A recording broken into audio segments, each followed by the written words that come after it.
Dito pa rin tayo sa Siorac Mountain. Kita niyo naman yung kulay ng mga puno, di ba? Oh. Tsaka umuulan ngayon. Umuulan at sobrang lamig. Oh, kaya nakapayong ako. Yung payong natin. Hindi nyo nakikita, di ba? Ang pag-uusapan natin, combined. Ha? Combined. Yung mga katanungan nila ate, kuya, na attorney, pagka na-dismiss ba ang kaso, makakalaya na ba kagad? Laya ba kagad pagka na-dismiss? Ang gandang tanong, di ba? Tapos, i-combine natin itong tanong. Attorney, makukuha ba kagad yung cash bond kapag ka provisional dismissal lang? At kailan ba makukuha yung cash bond? Meron akong vlog dyan na luma na, refund bail. O hindi ko alam kung bakit hanggang ngayon hindi nyo pa nakikita yun. Ang dali-daling intindihin dyan. Pero ang dami pa rin nagtatanong, siguro tamad manood. Anyway, walang problema. Okay, i-discuss natin dito.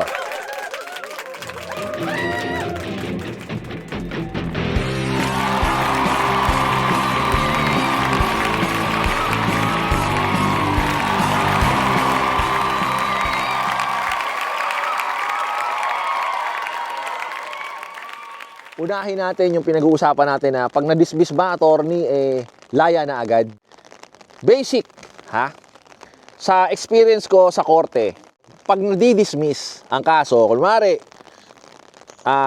provisional dismissal, o kaya nag-move ng dismissal, kung ano pa mang ground dyan, nagpa-quash, nag-grant ang demurrer, at na-dismiss ang kaso. Attorney, matik ba makakalaya na kagad? General rule, dapat makalaya agad. Dapat, ha? Pero, ang nagiging problema kasi is sasabihin ni judge na sabihin doon sa jail guard or warden sa BJMP na palayain agad, order the immediate release of the accused unless, o kaya except, meron pang ibang ground, meron pang ibang reason para hindi siya palayain o hindi siya palabasin. Anong ibig sabihin nun, attorney?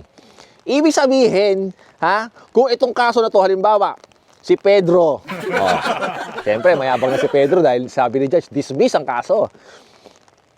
So, dapat laya na siya, right? General rule, dapat palayain na kagad siya. Okay? Ngayon, titignan pa kasi yan. Pag sinabi ni judge na except or unless meron pa siyang ibang merong dahilan kung bakit hindi siya dapat palabasin, ibig sabihin, baka kasi may iba pang kaso. Baka naman na-dismiss yung kaso niya dito, pero sa ibang korte, meron pa palang ibang nagdemanda sa kanya. Naget nyo? O ito, yung isang politiko na nakasuhan ng multiple murder. Ewan ko lang kung nabalitaan nyo yun. Kilala nyo, pero ayaw magbanggit ng pangalan. Pero nasa balita yan, yung niratrat pinagbabaril dun sa sa bahay nila sa Mindanao. Siya daw ang mastermind, siya raw ang nagpautos. Meron siyang case na na-dismiss sa Manila. Dismissed. Nakakulong siya, nakakulong. Pero hindi pa rin siya nakalabas. Bakit? Kasi hindi lang naman sa Manila yung kaso niya, meron pa siyang ibang kasong murder sa ibang lugar. Yun. Kaya kahit sabihin natin na-dismiss yung kaso niya dito sa korteng ito, sabihin ni judge, order the immediate release of the accused unless meron pang ibang reason para hindi siya palabasin. Meron pa siyang ibang kaso. Yun. So, kung tinatanong mo ako, attorney, makakalabas ba kaagad? Makakalabas, dapat. Except, paano kung meron pang ibang kaso yan? Tapos, eto, nakita na meron siyang ibang warrant. Follow-up question, attorney, na-dismiss na kanina. Na-dismiss na yung hearing kanina umaga. Na-dismiss na yung kaso ng ng asawa ko, ng anak ko, ganyan. Ngayon, makakalabas na ba mamayang gabi? Yan. Kung masipag yung mga mag-aasikasong mga kamag-anak, meron akong mga kliyenteng ganyan, nung na-dismiss yung kaso namin today, okay? Kumari today, na-dismiss yung kaso, ang sisipag nung kamag-anak mag-asikaso, nung mga papel niya, yung mga clearances niya. Nung hapon, nakalabas na rin agad. Okay? O, yan ha. Depende sa bilis ninyo mag-asikaso kasi may mga clearances pa yan. Kaya, speaking of clearances, yung mga clearance, mga MTC clearance, RTC clearance, prosecutors clearance, ganyan-ganyan, papasili pa kasi yun, papakuhain kayo yung mga kamag-anak ninyo, yung mga nakakulong. Pagka dinismiss yung kaso niya, magsasabit ka ng ganun. O, ng mga clearance. Eto ngayon. Kung tinatanong mo, attorney, makakalabas na ba dapat yan pagka na-dismiss yung kaso? Eh, wala na siyang ibang kaso eh. Alam ko, wala na siyang ibang kaso. O sige, tingnan mo. Mag-asikaso ka ng clearance. Once na nag-asikaso ng clearance at nakita na meron siyang ibang, mayroon pa siyang ibang mga kaso na pending sa ibang korte, sorry, staycation pa rin, hindi pa rin tayo mag-check out. Yun ang ibig ko sabihin, yun ang sinasabi ko. Kaya, hindi porket dismiss na ngayon, makakalaya na kagad. No. Kasi, pag once na pinag-submit kayo ng, mga clearance at nakitang may kaso siya, hindi pa rin siya makakalabas. Kasi, sabi nga ng order ni judge, di ba? Dismiss na, immediate release ka, unless may iba pang reason para mag-staycation ka at hindi ka muna lumabas. At mag-stay ka sa kulungan. Yun.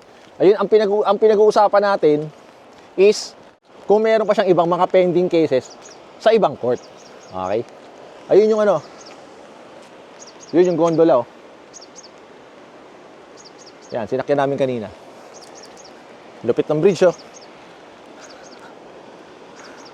Ganda, di ba? Soraksan Mountain dito sa Korea. 3 hours ang biyahe from Seoul. Okay. So bali na tayo. Kung tinatanong niyo ako na marirelease ba kaagad ang akusado kahit kung dismiss na, dapat, general rule, dapat makalabas agad siya. Okay? Unless makita na meron pa siyang ibang pending na kaso. Alright? Attorney, makakalabas na ba kaagad ngayong gabi? Depende kung mabilis kayong mag-asikaso ng mga documents na kailangan niya, mga clearance niya. Kasi mayroon akong isang kliyente rin dati nung na-dismiss yung case namin, drugs case. Hindi agad 3 days bago nakalabas. Tinatamad yung mga kamag-anak. Babalik na. Laya na naman tong si Juan, anak ng putya. Darating na naman yung salot. Kaya 3 araw bago nila makalabas. Yung kamag-anak nila, hindi mo nila inasikaso kagad. Yan, Okay? So, yung paglaya niya, kung wala na sa ibang kaso, nakadepende sa bilis ninyo mag-asikaso. Now, attorney, yung cash bond ba, makukuha na namin agad, marirelease na agad? Okay, good question, follow up. Yung cash bond namin, makukuha na rin ba namin agad-agad yun? Dismiss na Pero, ibig sabihin, siyempre, kung may cash bond, hindi siya nakakulong. Kasi naka-cash bond nga. Unless nag-bail ka, no?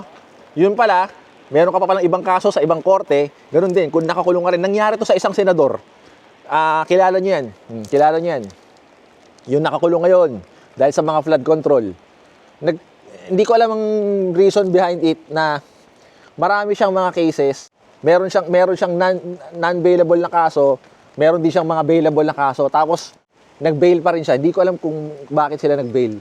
Knowing na hindi naman siya makakalabas. Anyway, baka siguro, yung isip nila, para pag na-dismiss, diretso laya na kagad. Pag nanalo kami dun sa no bail na case, diretso laya na siya kagad. Baka ganun. Kasi para wala nang aasikasuhin. Total, marami naman siyang pera.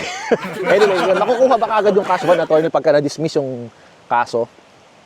Depende sa pagkaka-dismiss. Okay? Depende sa dismissal. Paano depende, attorney? Pagka yung mga dismissal na kunwari, motion to quash, o kaya yung mga nag-grant na demurrer, dismissal based on failure to prosecute, o kaya yung right to speedy trial. Panoorin yung yung vlog natin na speedy trial. Kung mga ganyan, matik yan. Minsan merong mga judge na sila judge mismo ang nagsasabi sa order na i-release na agad yung cash bond. Minsan tinatanong pa, ano ba to? Banded ka ba? Accused? Attorney, banded ba kayo? Yes, Your Honor, in the amount of ganyan. Isasama na niya sa order. Okay. Meron namang mga judge na nakakalimutan nila, magmo-motion pa kami. Motion to release cash bond, magaganon pa kami. Ang tanong ngayon, minsan nagkakatalo sa pagka-provisional dismissal. Panoorin niyo yung bag na provisional dismissal, ha? Bakit nagkakatalo dun sa provisional dismissal? Kung napanood niyo yung mga luma kong vlog na yan, yung dismissal, alam ko na discuss ko yun dyan yung tungkol sa pag-release ng cash bond pagka provisional dismissal. Una, sa experience ko, kahit na provisional dismissal pa lang, napaparelease ko na yung cash bond. Nagmo-motion na ako. O kaya, pagkasabi ni judge na, okay, this case is provisional dismissed and the cash bond is released in favor of the accused, ginaganon kagad ni judge. Meron naman, okay, this case is provisionally dismissed. Ako na mismo nagsasabi, Your Honor, can we also ask to release the cash bond in favor of the accused? Okay, sinasama na sa order. O minsan naman, pag na-dismiss at hindi nasama yung release ng cash bond, nagmo-motion ako, right? Tapos i-grant. Yun yung unang senaryo. Pangalawang senaryo, pag provisional dismissal, eto, yung experience ko, marami-rami na rin. Kasi yung una kong vlog, parang isa pa lang yung na-experience kung hindi ni-release yung cash bond. Ngayon, medyo nakailan na, mga 3, 4, 5 na. Your Honor, can we move for since the case is provisionally dismissed, Your Honor, can we also request for the release of the cash bond? Eto, may mga ibang experience na ako ganito sasabihin ni Judge. Denied, counsel. Bakit? Bakit denied? Attorney, bakit hindi ni-release yung cash bond? Kasi, ganito, provisional pa lang, counsel Hindi ko muna i-release yung cash bond. Pag naging permanent dismissal na, pag nag-lapse na yung period ng provisional dismissal, dun ko na i-release, mag-motion ka na lang. Kasi, bakit? Ano ang reason behind it? Kasi baka ipare-open Baka biglang subulpot yung complainant, ipare-open tong kaso, mag-i-issue na naman ako ng warrant. Aarestuhin na naman yung kliyente mo, magbe-bail ka na naman.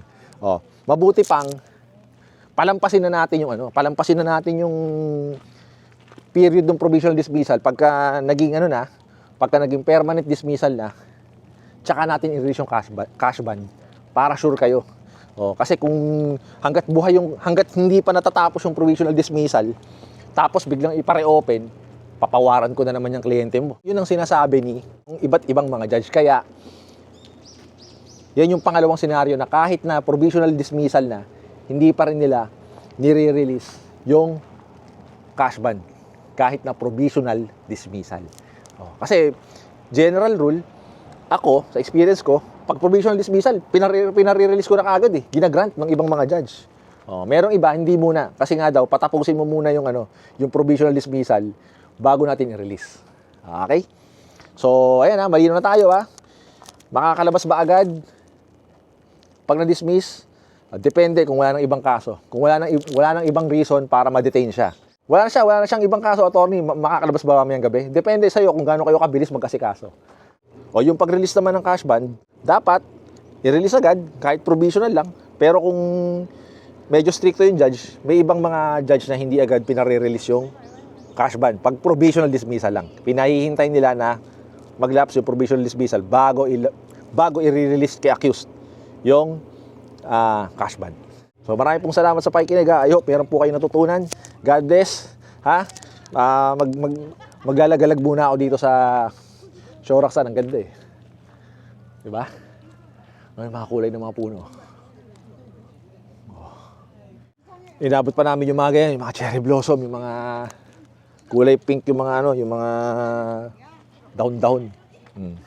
Hindi naman ako mahilig sa pink, ako. Girl? Ciao!